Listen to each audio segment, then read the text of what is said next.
Ako ti prolaziš neko loše vreme sa devojkom, nebitno, možda ste raskinuli, možda vam se sprema raskid i sam si svestan toga, ili ti možda fali neka devojka, dobro poslušaj ovo.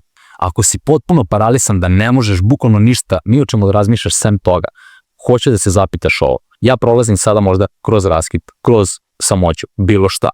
Zbog čega ja dajem toliku vrednost drugoj osobi, da ona mene sada u ovom momentu potpuno parališe. I sve to zapiši. Sve što ti navre, zapiši. Pa ona je lepa, pa ona je dobra prema meni, pa ona je ovakva, onaka, sve zapiši. Kada si to zapisao, sada bukvalno imaš fizički šta ti najviše ceniš kod druge osobe.